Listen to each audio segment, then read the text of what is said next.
The story opens at a large modern hospital before moving inside to the psychiatry department. In an office, a female psychiatrist asks her young muscular patient to confirm his bizarre symptom that he perceives every living creature as a pig. The young man simply nods. Taken aback, the doctor leans forward, asking if he's joking and if he sees her as a pig. With a dead serious expression and intense glowing eyes, the patient confirms this is correct. The narrative then shifts to the patient's perspective, showing he sees his psychiatrist not as a human, but as an anthropomorphic pig wearing glasses, confirming his unbelievable condition. Despite her shock, the psychiatrist internally notes how handsome he is. Deciding to test his condition, she begins unbuttoning her blouse, suggesting they check his bodily functions. The action catches the young man completely off guard, leaving him wide-eyed and sweating. Leaning closer with her shirt partially open, she seductively asks what he sees. From the patient's perspective, the sight is grotesque. Not only is her head still a pig's, but her breasts have become two smaller blushing pig heads. In contrast, the psychiatrist's inner thoughts reveal her vanity, finding it impossible that someone so beautiful could be seen as a pig. The patient stands up and bluntly answers, "I see two pigs." Hearing his literal response, the psychiatrist's demeanor changes from seductive to horrified. Clutching her shirt closed, she recoils, finally convinced of his mental illness. Changing the subject, she sits at her desk holding a model of a human spine and informs him he has severe spinal problems. She elaborates that his spine is severely deformed and twisted, compressing his brain and optic nerves, theorizing this might be the root cause of his perceptions. The young man is stunned by this revelation, his eyes wide with shock. The doctor gravely explains the only solution is a high-risk surgery to realign his spine, warning that failure could leave him paralyzed from the neck down. The patient nods intently, but his demeanor suddenly changes. He interrupts her with a flat expression and glowing red eyes, reaching for the model and asking for his spine back. The psychiatrist is taken aback, realizing he believes the model is his own spine. She internally laments what a waste it is for such a handsome man to be so delusional. Later, Yichuan is seen on a crowded bus holding a medical report diagnosing him with severe mental illness. The scene shifts to his perspective, showing the bus filled with anthropomorphic pig people. He reflects he has always seen the world this way, speculating it's because his parents were pig butchers. He muses that the condition doesn't affect his daily life with the major exception of dating. Clutching his diagnosis, Yichuan thinks about the day's importance. It's the day he will awaken his profession, and he'd hoped his illness could be cured before the ceremony. Arriving at the magnificent Qingqing Academy, he sees a crowd of students before a massive glowing blue crystal. He worries his mental illness could negatively affect the awakening, creating a huge problem for his future.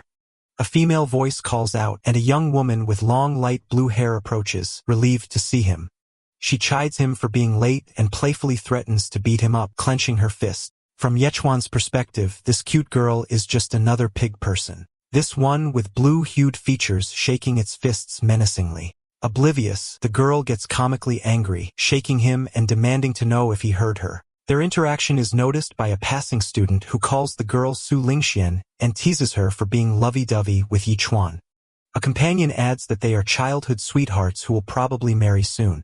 Flustered, Shilingxuan shouts at them, then tells Yichuan to ignore the gossip. From his perspective, the blue-hued pig girl makes the same suggestion, and he calmly agrees. A commanding voice booms as an elderly man before the crystal announces the ceremony is starting, instructing students to line up. He explains the awakening is based on their core attributes like strength, agility, and spirit, which they've honed at the academy. Higher attributes improve the chance of an advanced profession. He stresses the gravity of the moment as their awakened profession will affect their entire lives, declaring an advanced combat profession a fate-defying achievement that brings glory to them and the academy.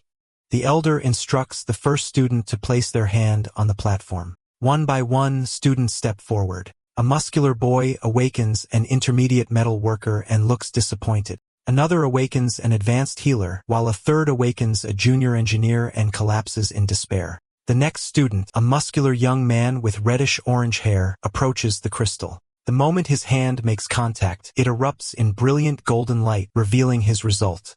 Combat-type profession, rare tier, shadowless bladesman. The academy elder is stunned, his jaw dropping. He exclaims in disbelief that it's a rare tier profession, and the students gasp in shock and awe.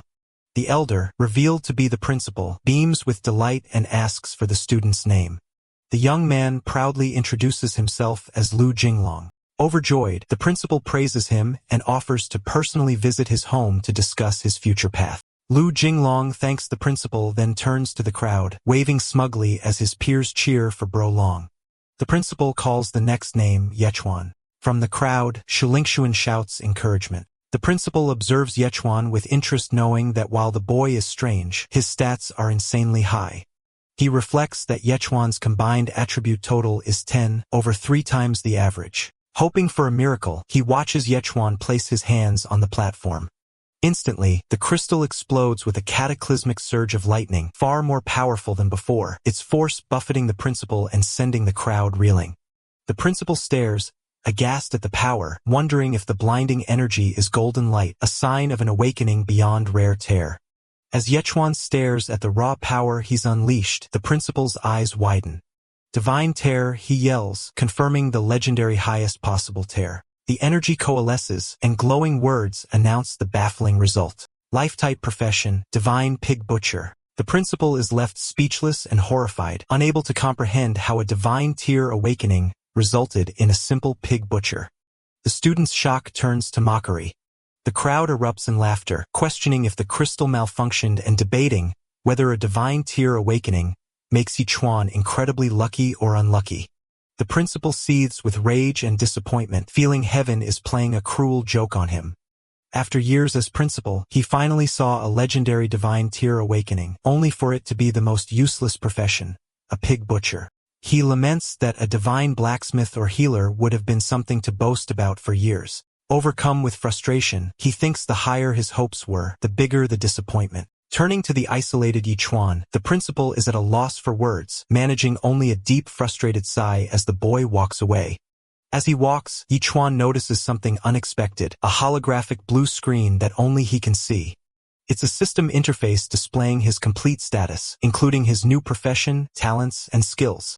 His talents are Swine Nemesis and Blade of God Slaying, and his first skill is Blood Shadow Butcher, which forces pigs into a state of fear. Most importantly, his Swine Nemesis talent grants a 50% bonus damage to pigs, a bonus that increases with every pig killed while also reducing damage from pigs by half. Yechuan's eyes lock onto Swine Nemesis. As he reads about the 50% damage bonus, a subtle smile spreads across his face. The full implication dawns on him, his eyes glowing with red intensity as a powerful realization washes over him.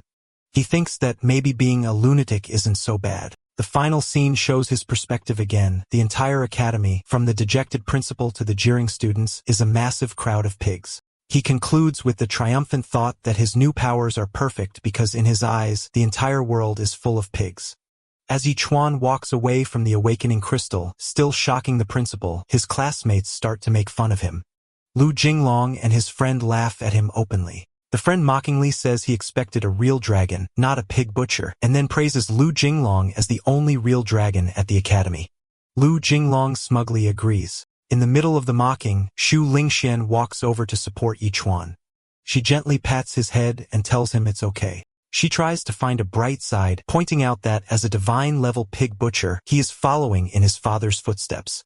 While she comforts him, other students look on with envy. 2 boys are crying, upset at Yechuan's amazing luck for awakening a divine tier profession at all. Blushing, Zulingshuan adds that her father and Yechuan's father will be happy with the news. Yechuan remembers that he and Shu Lingxian have been neighbors since they were kids. A flashback shows their parents who all have life-type jobs, always trying to set them up together. Their talk is cut short when the principal, who is calmed down a bit, calls the next name, Shu Lingshuan. It's her turn.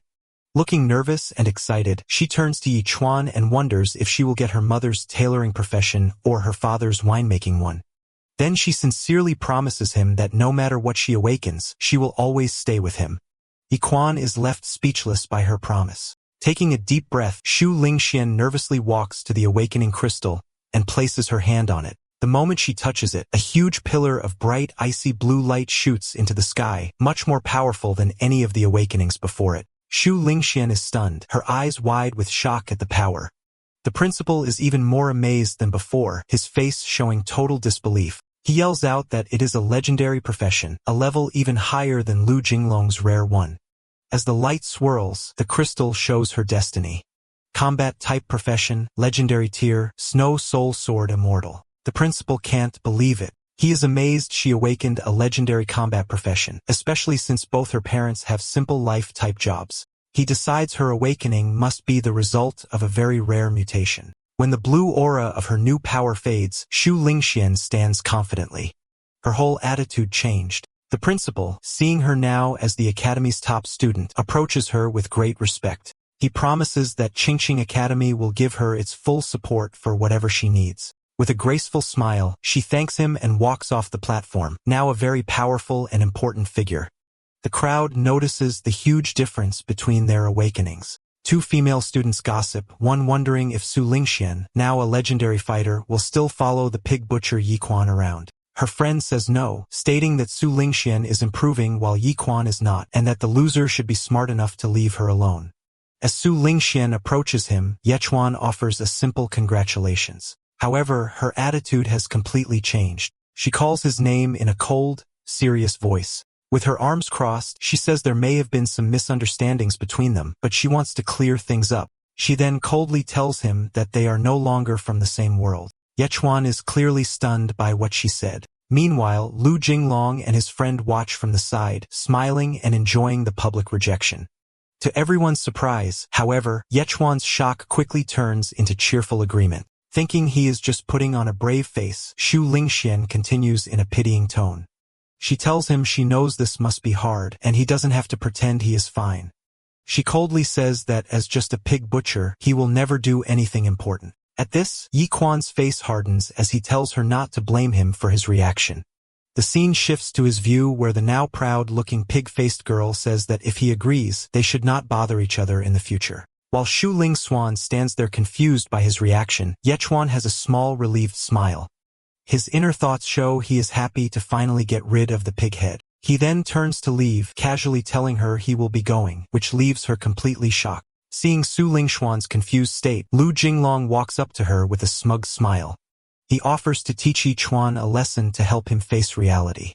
Su Lingxian stays silent and looks unhappy, but Lu Jinglong takes this as a yes, his expression turning meaner.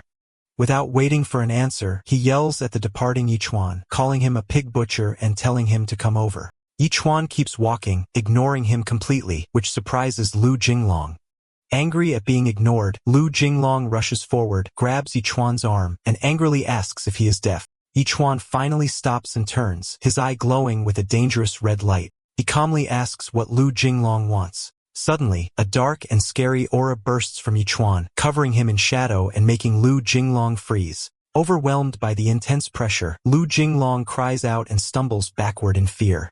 The source of his fear is revealed. Lu Jinglong is trapped in a scary vision from Yichuan's ability. In his mind, he sees himself as a terrified pig tied to a chopping block. Yichuan looms over him, his eyes glowing red as he raises a large butcher's knife. Lu Jinglong is frozen with the fear of being killed. The vision breaks, and back in reality, Lu Jinglong is on the ground, pale and sweating. The crowd, not knowing about the mental attack, laughs at his sudden fall. His friend rushes to his side asking what happened, but Lu Jinglong can only stare in a panic. Humiliated and angry, Lu Jinglong gets up and glares at Yichuan. He furiously yells and throws a powerful punch at his face. However, Yichuan reacts with amazing speed. With a calm look and a glowing eye, he meets the punch with his own fist. The two fists are about to hit with Yichuan's body covered in a red aura. The impact is instant and powerful. Lu Jinglong pulls back, screaming in pain, his hand red and broken, the bones seemingly crushed by the force of Yichuan's block. The shocking result leaves everyone, including Shilingshuan and Lu Jinglong's friend, completely stunned. They can only stare wondering what is happening. Holding his broken hand, Lu Jinglong yells in disbelief, finding it impossible that he was beaten by just a pig butcher. In contrast, Yichuan stands calmly in a crackling red aura. He coolly says that as a pig butcher, it makes sense for him to have strong hands, finally showing a small piece of his profession's true hidden power. As Yichuan stands his ground, the crowd is in an uproar. Lu Jinglong's friends question what is happening, pointing at the terrible state of his friend's hand. Full of pain and rage, Lu Jinglong screams at Yichuan, threatening to kill him. He roars as he channels his power, creating a bright Saiyan energy sword, his void-long sword in his good hand. Seeing this, the gossiping girls in the crowd are sure the fight is over. One says that Lu Jinglong is finally getting serious, and Yi Chuan is dead for sure. The other wonders why a pig butcher would dare fight a combat class user, wishing he had just apologized when he could. The crowd knows Lu Jinglong's sword is strong enough to cut through a steel pipe. Burning with shame and wanting revenge, Lu Jinglong raises his weapon, screaming he is going to cripple Yi Chuan. But just as he is about to strike, the air grows cold and snowflakes begin to fall. Ice starts to form along the blade of his energy sword. The frost spreads quickly, covering Lu Jinglong's body in ice and freezing him. He struggles, horrified that his body won't move. He turns his head with great effort and glares at Xu Lingxian, angrily asking why she is still helping Yi Chuan. Xu Lingxian stands with her arms crossed, surrounded by a powerful frosty aura. With a cold presence, she tells them to stop. Looking at them both, she explains she doesn't want to see them fighting over her. The scene pulls back, showing the three of them standing apart in the plaza. Xu Lingxian looks at Yi Chuan one last time and says he must see now that they are not from the same world anymore. She tells him this is the last time she will help him and that it's a final farewell to their past. In response, Yi Chuan just stands there with a bored look, casually picking his ear, not bothered by her words at all. With her back to him, she gives him one last warning to leave Qingqing. She makes it clear that the next time Lu Jinglong seeks revenge, she will not help him again. Yi Chuan, however, is not impressed. He lets out a large yawn and casually says that if there is nothing else, he will be going, turning to leave. The two gossiping girls who were watching are left confused, saying to each other that the boy isn't taking the serious situation seriously. The scene changes, and Yi is now walking alone down a city street at dusk.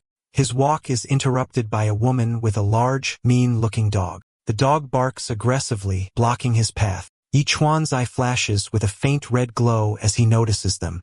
Instantly, his view of reality changes. To him, the woman is a large pig woman, and her dog is a monstrous snarling boar. Back in reality, the dog lunges and bites his pants leg. Unfazed, Yi Chuan calmly asks the owner if she can pull her pig away before correcting himself to dog, saying it is blocking his path. His comment makes the woman furious. From Yi Chuan's view, the pig woman gets in his face and screams at him, asking if he owns the road and accusing him of having no manners. Instead of getting angry, a sense of calm comes over Yi Chuan. He takes a deep breath, thinking this is perfect timing. He has a theory about his new powers he wants to test. Without hesitating, Yi Chuan tests his theory. He gives the aggressive dog a single powerful kick that glows with a faint blue energy. The kick is instantly fatal. The owner watches in horror as the dog's spirit floats up from its body. She cries out in despair, calling the animal her son. Immediately, a blue system notification appears in Yi Chuan's vision, confirming his extra damage has increased by 1%. Staring at the message with wide glowing eyes, he confirms his theory was right. His swine nemesis ability works on any creature he sees as a pig. The enraged owner lunges at him, her face twisted with rage. She screams that he is a murderer for killing her son and threatens to fight him to the death. Unfazed, Yi Chuan simply states that he is a psychopath. To prove it, he calmly pulls out his medical diagnosis, showing her the word psycho on it. With a cold expression, he asks if there is anything else. Otherwise, he is leaving. The woman is terrified. She thinks she has run into a real psychopath and that if he could kill her dog, he could easily kill her. Her aggressive attitude disappears. Putting on a forced smile, she quickly tells him it was nothing and wishes him well. The story moves to Yi Chuan's home. Inside, he is greeted by his parents.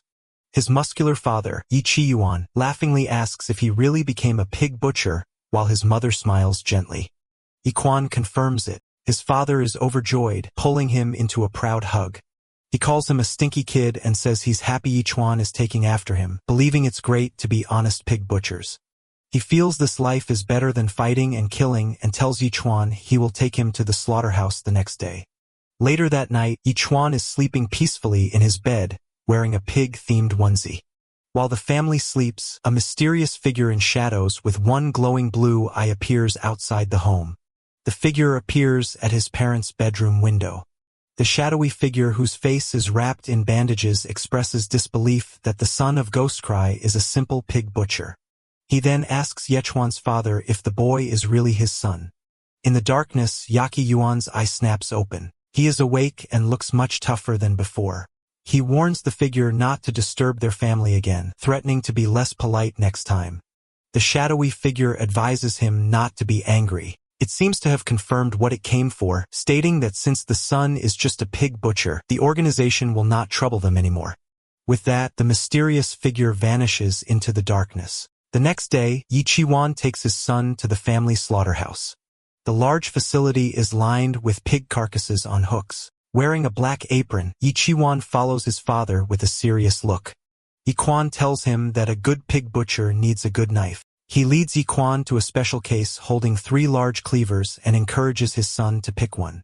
Yi Quan looks at the knives and reaches for the one in the middle. The moment he grips it, a blue system notification appears. It says a pig-slaying knife has been selected and his god-slaying edge talent is now active. This ability will give him 0.1 free attribute points for every pig he kills with this knife. With his son armed, Yekiwan begins the first lesson. He explains that the first step is to learn how to use the knife as a large pig carcass is hoisted before them. From Yi Qiwan's view, the dead animal looks like a monstrous snarling boar. His father continues, telling him to aim for the weak spot for a clean one-hit kill. He then steps back and tells Yi Chuan to try.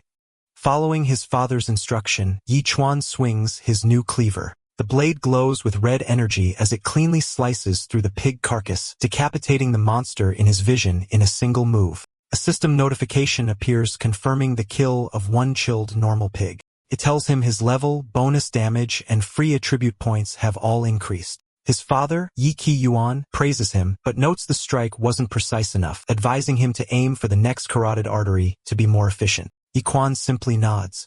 His father places a hand on his shoulder, acknowledging that slaughtering pigs must feel dull for someone his age, but it's how they make a living. However, Yi Chuan's expression is eager. He points to a large bin of carcasses and asks if he can slaughter all of them. His father laughs with pride at his son's enthusiasm and happily agrees, even offering up the pigs belonging to his colleagues for practice. What follows is a montage of focused slaughter. With each swing of his glowing red knife, Yechuan kills another pig, and new system notifications show his level rapidly increasing from 2 to 4. At the end of the day, Yechuan sits in the quiet slaughterhouse next to 2 massive piles of slaughtered pigs. He stares at his status screen. A final notification shows his progress. He killed 49 pigs, increased his bonus damage to a 100%, and raised his core attributes from 10 to 15. He is now a level 5 apprentice. In the slaughterhouse, his father's colleagues approach in shock. One butcher asks Yi Qiwan if that is his son, saying with disbelief that the boy seems addicted to slaughtering pigs and has just finished all their work for the week. Yi Qian chuckles with pride, not surprised by his son's work. He proudly says it is to be expected because his son is a divine pig butcher. Meanwhile, Yi Qian holds his new knife, reflecting on his progress. He feels he has gotten comfortable handling the weapon and decides it is time to leave the slaughterhouse and see what the outside world has to offer. The next day, Yi Chuan, carrying a backpack, is ready to leave. In this world, dangerous monsters are common. Humanity lives in a federation divided into 9 districts, and Qingqing City is on the edge of the 5th district. Yi Chuan arrives at a massive stone gate with borderlands carved above it, the exit from the city into the dangerous wilds. Just as he is about to pass through, a city guard stops him. The guard warns him that with a life-type profession, he is only allowed to go 1 kilometer from the city. He stresses that if he travels farther, his life will be in danger. Yi Chuan, looking determined, simply nods. Ignoring the guard's warning, Yi Chuan ventures deep into the dark forest of the borderlands. As he walks, a rustling sound in the bushes catches his attention.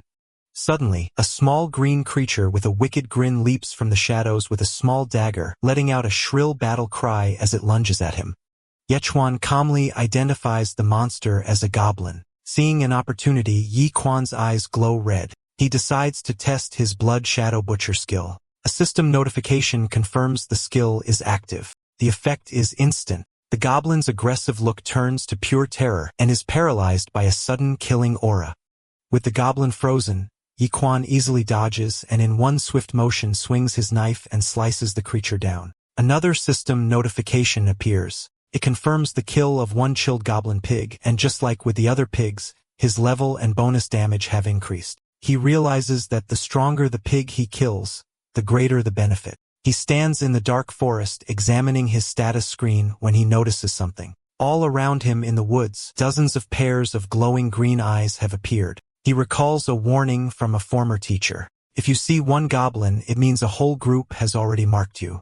Instead of showing fear, Yichuan looks almost happy.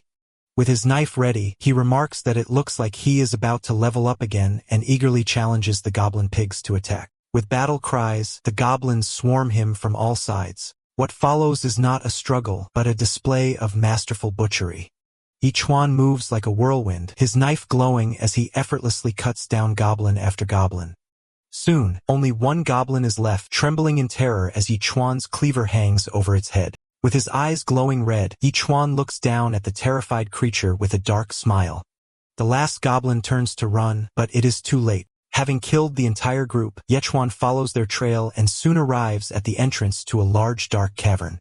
He figures this must be the goblin nest. The sounds of screams and battle soon echo from inside the cave. The scene inside is one of absolute carnage. The cave floor is covered with the corpses of dozens of slain goblins. Yichuan has wiped out the entire nest by himself. He stands calmly and looks at a new system notification. The screen shows his level has increased to rank 6 apprentice. His attributes have soared to 25 and his pig nemesis bonus damage is now at plus 120%. As Yichuan stands in the silent goblin cave, a strange noise from deeper within catches his attention. He quickly turns toward the sound, which seems to come from behind a crude wooden barricade. Without hesitation, Yichuan delivers a powerful kick shattering the wooden planks. His silhouette is framed by a menacing red glow as he steps into the newly opened area. Inside, he makes a horrifying discovery.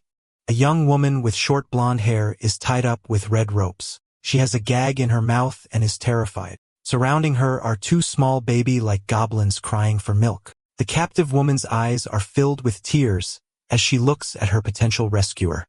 Her thoughts are desperate plea for help. The terrified captive girl trembles, bound and gagged in the back of the goblin cave. Yi approaches her and raises his glowing pig-slaying knife. Thinking he is another threat, the girl squeezes her eyes shut, silently pleading for her life. In a flash of red light, Yichuan swings his blade. The blade moves in a precise arc, not to harm her, but to slice through her ropes while killing the 2 infant goblins beside her. Freed, but shocked by the violent action, the girl screams in terror.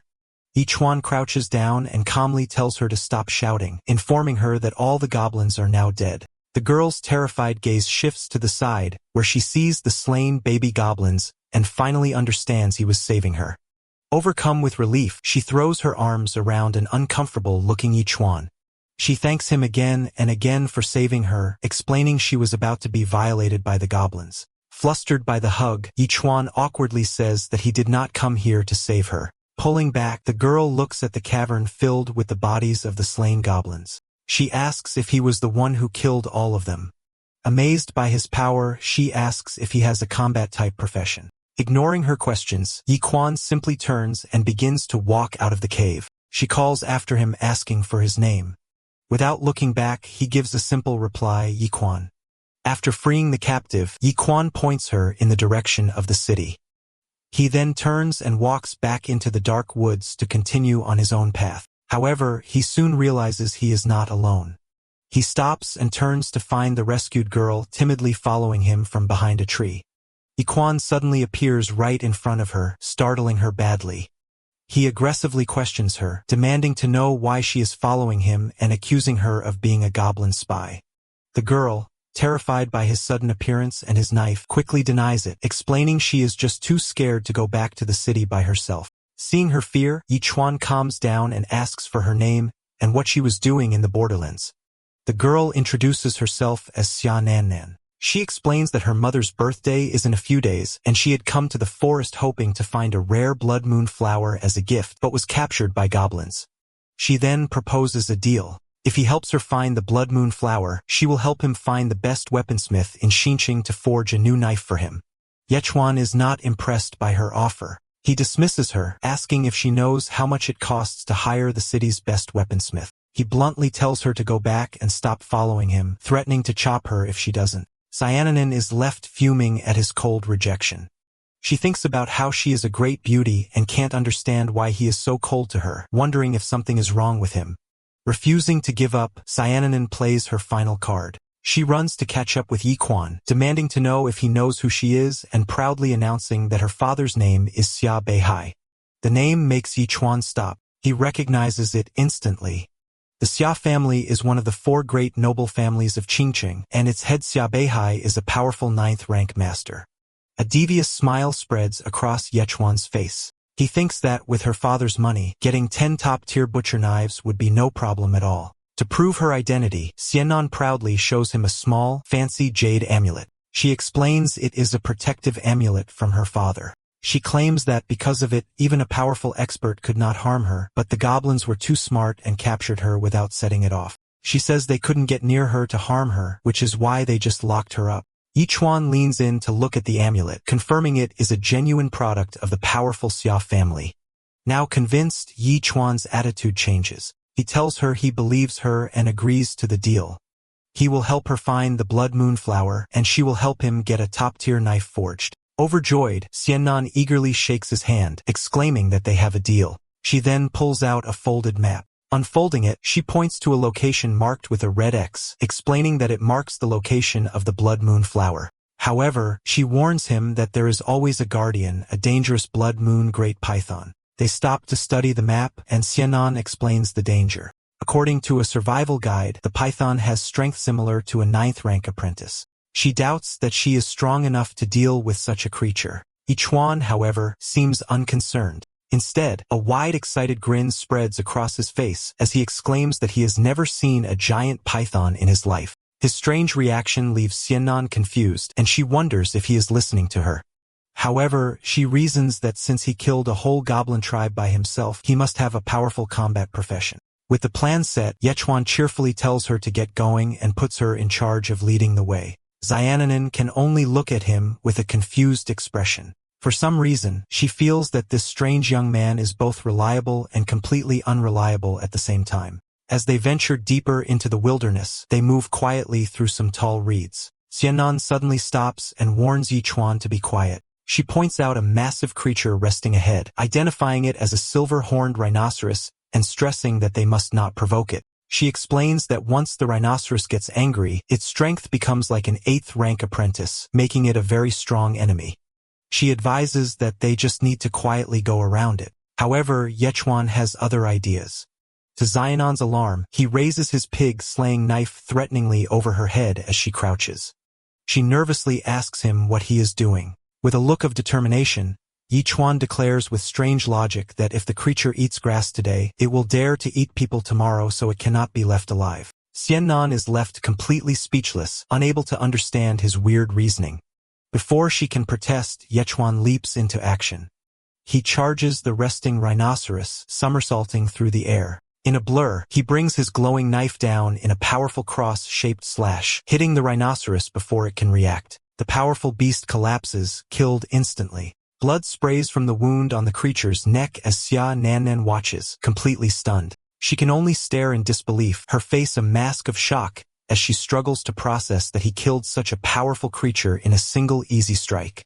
Immediately after the kill, a system prompt appears in Yiquan's vision, confirming his level has increased to 7th rank apprentice.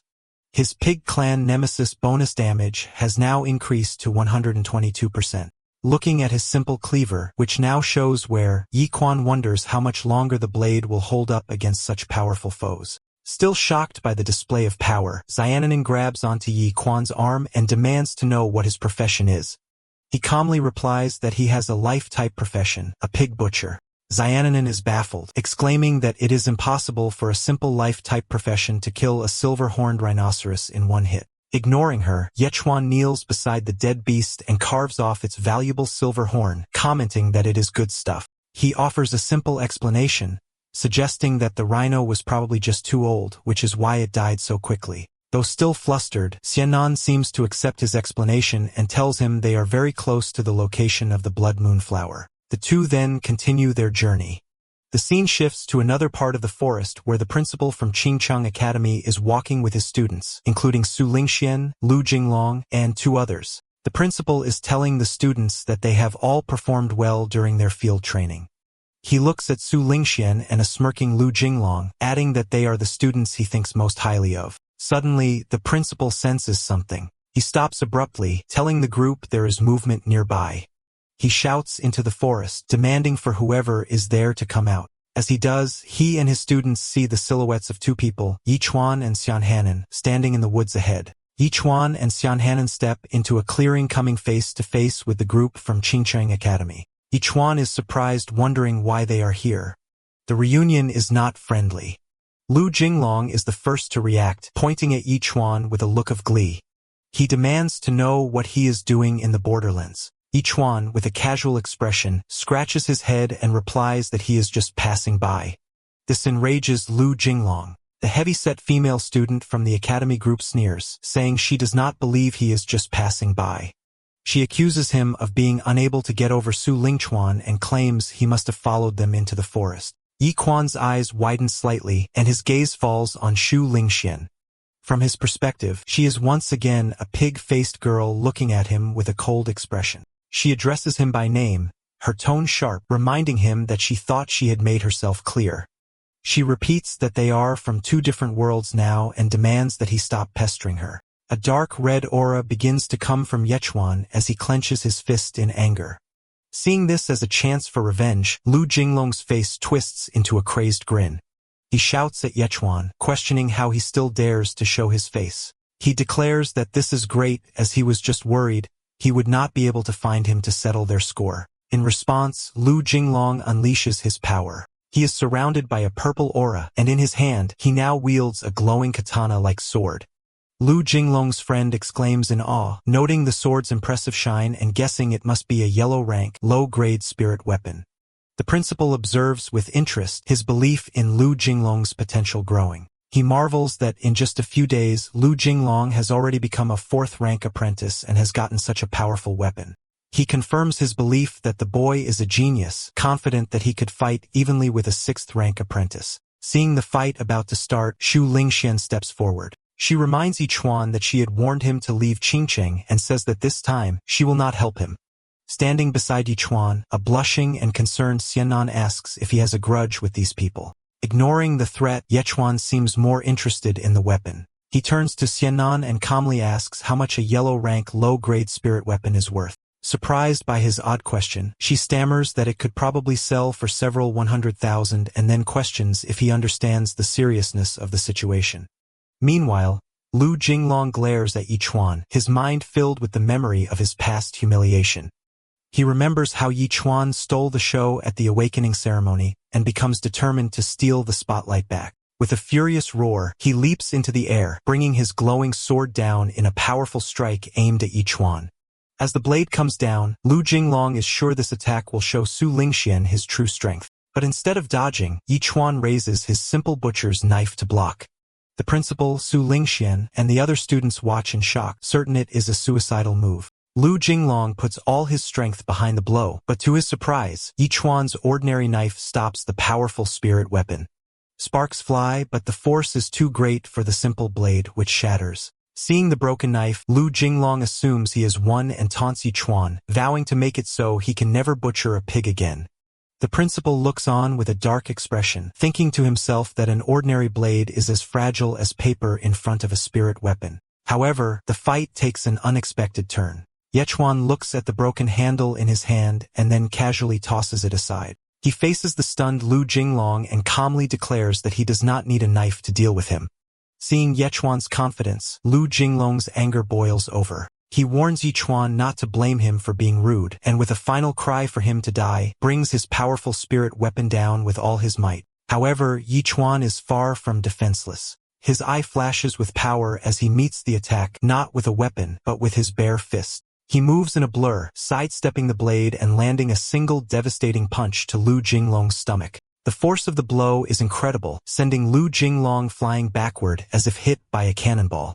He crashes to the ground, defeated. His friend and the principal can only stare in absolute shock, the friend crying out his name. He rushes to Lu Jinglong's side, asking if he is all right. The defeated student is bruised and battered, crying out in pain. Through his teeth, Lu Jinglong insists that he is all right, but he is on the verge of passing out. The principal's attention, however, is now fixed only on the victor. He stares at Yi Chuan with a dark and intense expression, his mind racing. He slowly approaches the scene, his gaze never leaving Yi Chuan. A shocking realization hits him, and he wonders if it is possible that Yi Chuan has already reached the level of a 7th rank apprentice.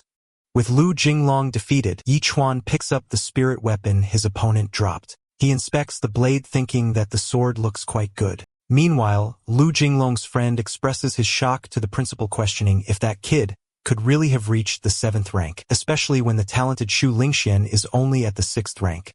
The principal, with a thoughtful expression, confirms that it is possible. He begins to explain the differences between how combat-type and life-type professions level up. He says that combat-type professions need constant training, battle experience, and injuries to grow, so their early growth is slow. However, once they master the basics, their growth speed increases a lot. On the other hand, life-type professions have an easier path. Professions like alchemists or weaponsmiths don't need to fight. They just need to practice their craft. Using Yi Chuan as an example, he explains that as a pig butcher, he just needs to keep slaughtering pigs to quickly increase his level in the early stages. A flashback shows Yi Chuan easily butchering a pig, highlighting the simple path to power. Zhu Lingxuan, after listening, understands now that Yi Chuan won because of the high base stats he gained from his higher level, not because of better skill.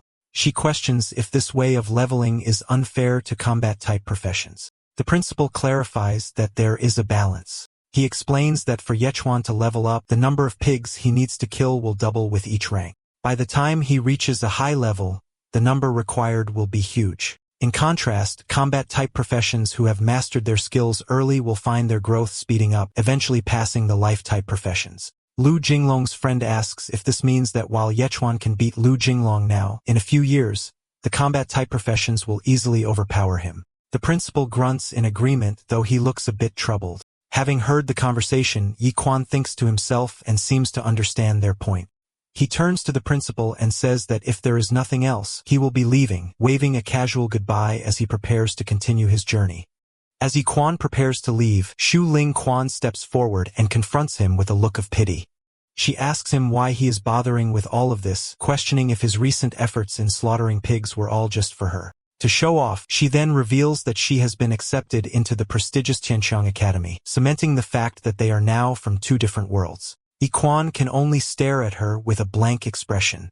At this point, Xiananan has had enough. She declares that she cannot watch this any longer. Stepping between Su Lingxian and Yi Chuan, she angrily demands to know if they are ever going to stop. She clarifies that Yi Chuan is with her to help her find the Blood Moon Flower, and their meeting was a complete coincidence. With her hands on her hips, she furiously asks them what they are imagining in their heads. The heavy-set female student from the academy group retorts, mocking Xianan for treasuring a scumbag that Su Lingxian has thrown away. Lu Jinglong's friend adds his own insults, claiming that Yi Chuan is an expert at seducing women. He remarks on how quickly he has found a new girl, calling them a perfect match. Fed up with their taunting, Xianan's patience snaps. She throws a powerful punch that unleashes a wave of energy, hitting not just the two students who insulted her, but the entire academy group, including Shilingshuan and the principal. The principal, caught off guard, is left with a red handprint on his cheek, wondering why she hit him too. Xiananan stands beside a stoic Ye Chuan, her fists clenched in anger. Shilingshuan, holding her own reddened cheek, looks at her in disbelief, furiously questioning how she dared to hit her. Her anger flares, and her body is enveloped in the icy blue aura of her Snow Soul Sword immortal power. She draws her sword and with a look of pure rage asks Xianan if she is looking to die. As Xu Lingswan prepares to attack, Xianan remains defiant. She holds up her family's protective amulet, a clear symbol of her powerful background, and dares anyone to try and touch her. The sight of the amulet immediately stops everyone. The principal, in particular, breaks into a nervous sweat, recognizing the token and the power it represents. He instantly steps in, grabbing Su Lingxuan's arm and shouting for her to stop. He explains that he now recognizes the girl as the young miss of the powerful Xia family. His entire attitude shifts from commanding to friendly. He turns to Xianan with an apologetic expression and asks what she is doing there. Xianan is not in the mood for small talk. She dismisses his question, stating that she can go wherever she wants. She then turns the tables on him, criticizing him for the poor quality and manners of his students. The principal can only bow his head in apology, agreeing that it was his mistake and promising to discipline them thoroughly when they return. But Xiaonan is not finished. She points an accusatory finger at Xu Lingxian and demands that the principal make her apologize to Yichuan. This leaves Xu Lingxian stunned, her mind reeling with the realization that this girl is the daughter of the great Xia Beihai, and she cannot understand why such a high-status person would be with Yichuan. The principal, desperate to not offend the Xia family, sternly orders Xu Lingxian to apologize immediately. Cornered and humiliated, Xu Lingxian offers a reluctant quiet apology to Yichuan, her eyes downcast. Internally, however, her face is a mask of pure fury. She silently vows that the Shi family will pay for this insult. Having had enough of the drama, Yiquan tells Xiaonan that they should go. As they turn to leave, the defeated Lu Jinglong, still on the ground, cries out for them to stop. He demands that Yiquan return his spirit weapon. Yichuan, with the stolen sword on his back, looks over his shoulder with a smirk. He taunts Lu Jinglong, challenging him to come and take it back himself if he can, stating that he is ready for a fight anytime. Xiananan blows a playful raspberry at the defeated rival. Lu Jinglong can only clutch his chest, seething with anger.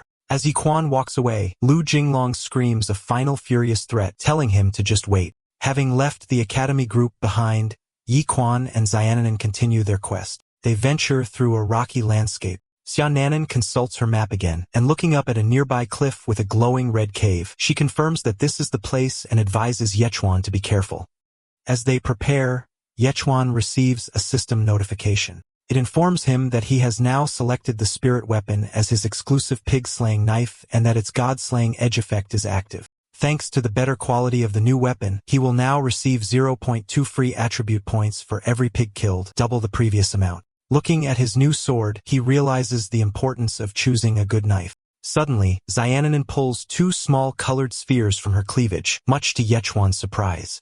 He asks her what the items are. She explains that they are called Thunderfire beads, powerful explosives that could severely injure even a strong expert. She plans to use them as a last resort if the Blood Moon Great Python is too powerful. Yichuan, with a brave look, tells her she is ruthless and announces that he will go up to scout ahead. He expertly climbs the cliff face using his new sword to help him. He reaches a ledge covered in beautiful glowing red flowers. To his surprise, Xiaonan is already there, having found an easier path. She exclaims with delight that the flowers are real and that they are the extremely rare blood crystal twin flowers. Just as she celebrates, a sense of dread fills the air. A monstrous shadowy head with glowing red eyes emerges from the darkness of the cave behind them, its gaze fixed on the flower Yichuan is holding. Yichuan is stunned by the sudden appearance of the massive creature. The beast is revealed to be the Blood Moon Great Python, and from Yichuan's unique perspective, its snake head has the features of a pig's snout. The monstrous pig snake looms over him, and Yichuan, completely unfazed, casually asks it what it is looking at and if it has never seen a flower before. Alright, that's the end of the story. Thanks for watching. See you in the next one.